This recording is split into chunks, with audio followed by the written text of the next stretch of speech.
Assalamualaikum warahmatullahi wabarakatuh. Selamat datang kembali di channel ini dia Doapedia. Bismillahirrahmanirrahim. Alhamdulillahirabbil alamin. Wassalatu wassalamu ala asyrafil anbiya'i wal mursalin sayyidina wa maulana Muhammadin wa ala alihi wa sahbihi ajma'in. Subhanaka la ilma lana illa ma 'allamtana innaka antal alimul hakim. Amma ba'du.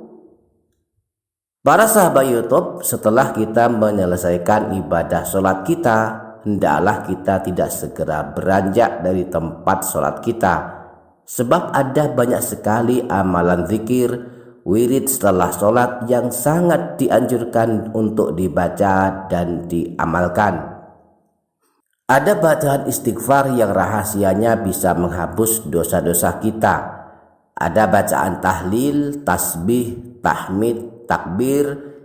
Siapa yang mengamalkannya, maka dosa-dosanya yang sebanyak buih di lautan akan diampuni. Belum lagi ayat kursi dan bacaan zikir lainnya. Semuanya dahsyat dan luar biasa pahalanya. Jadi sangat disayangkan kalau habis sholat langsung berdiri tanpa membaca zikir terlebih dahulu, paling tidak membaca istighfar. Rahasia zikir yang lebih dahsyat akan kita dapatkan jika kita mau meluangkan waktu sebentar setelah sholat fardu subuh. Berzikir setelah sholat subuh akan menjauhkan kita dari tersentuh api neraka. Tentang rahasia zikir setelah sholat subuh ini, baginda Nabi Shallallahu Alaihi Wasallam pernah bersabda, "Man shallal fajra thumma dzakarallaha ta'ala hatta tatlu asy-syamsu lam yamassu jildahun naru abadan." Siapa saja yang sholat subuh kemudian dia berzikir kepada Allah sampai terbit matahari, maka api neraka kelak tidak akan menyentuh kulitnya selama-lamanya. Nah, para sahabat, ini dia Doapedia Channel. Di antara sekian banyak bacaan zikir setelah sholat, khususnya setelah sholat subuh, yang sangat dianjurkan dibaca sebab memiliki rahasia yang luar biasa adalah surah Al-Ikhlas. Surah Al-Ikhlas adalah surah pendek yang mungkin kita semua telah hafal di luar kepala. Tapi sudahkah kita tahu bahwa membaca surah Al-Ikhlas setelah sholat subuh memiliki rahasia yang luar biasa? Sudahkah kita rutin membacanya? Lalu apakah yang akan terjadi? Apa yang akan kita dapatkan jika kita merutinkan membaca surah Al-Ikhlas setelah sholat subuh? Di antara rahasia keutamaan membaca surah Al-Ikhlas setelah sholat, khususnya setelah sholat subuh, dijelaskan setidaknya dalam dua hadis berikut ini. Dalam hadis yang diriwayatkan Imam Nasa'i dari Sayyidina Uqbah bin Amir, beliau berkata, "Amaroni Rasulullah sallallahu alaihi wasallam an aqra'al mu'awwidzat dubura kulli sholatin."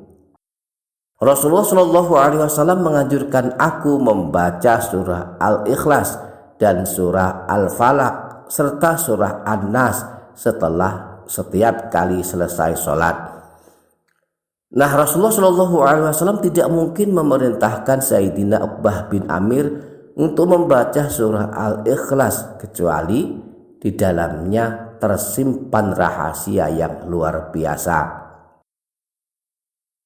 Dalam hadis lain riwayat Imam Ibnu Sunni yang disebutkan di dalam kitab Amalul Yaum wal Lailah, disebutkan bahwa Rasulullah Shallallahu Alaihi Wasallam pernah bersabda, "Man shalla sholatas subhi thumma qara'a qul huwallahu ahad mi'ata marrah qabla an yatakallam wa kullama qala qul huwallahu ahad ghafarallahu lahu dzamba sanatin." Siapa saja yang setelah sholat subuh dia membaca surah Al-Ikhlas 100 kali sebelum ia berbicara yang lain, maka Allah akan mengampuni dosanya setahun dari setiap bacaannya dari surah Al-Ikhlas. Demikianlah dasarnya Maha Pengampunnya Allah bagi yang mau merutinkan membaca surah Al-Ikhlas. Membaca surah Al-Ikhlas 1 kali setelah sholat subuh diampuni dosa selama setahun. Dalam hadis yang lain riwayat Imam Ibnu Sunni juga berasal dari Sayyidina Ibnu Abbas, disebutkan pula bahwa ada 3 orang manusia yang kelak berhak dinikahkan dengan bidadari di surga. Di antaranya adalah orang yang merutinkan membaca surah Al-Ikhlas setelah sholat subuh sebanyak 10 kali. Nah, para sahabat, ini dia Doa Padiah Channel. Mari bersama-sama menyemangatkan diri, memotivasi diri kita masing-masing, menguatkan niat untuk tidak meninggalkan zikir setelah sholat, terlebih setelah sholat subuh. Jika memang terburu-buru, kita tetap bisa membaca zikir sambil berdiri, berjalan, dan melakukan pekerjaan lainnya yang barangkali tidak bisa kita tunda.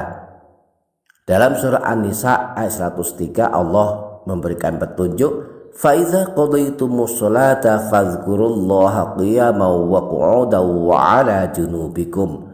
Jika kalian telah menyelesaikan salat kalian, maka berzikirlah kepada Allah dalam keadaan duduk, berdiri, dan berbaring. Mari terus berusaha membaca surah Al-Ikhlas setelah sholat subuh. Mudah-mudahan Allah mengampuni dosa-dosa kita. A'udzubillahi minasyaitonirrajim.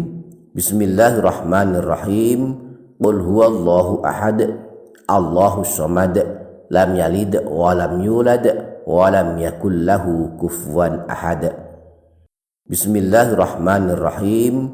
Qul huwallahu ahad, Allahus samad, lam yalid wa lam yulad wa lam yakul lahu kufuwan ahad.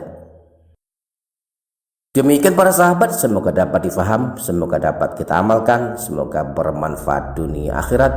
Kurang lebihnya mohon maaf. Wassalamualaikum warahmatullahi wabarakatuh.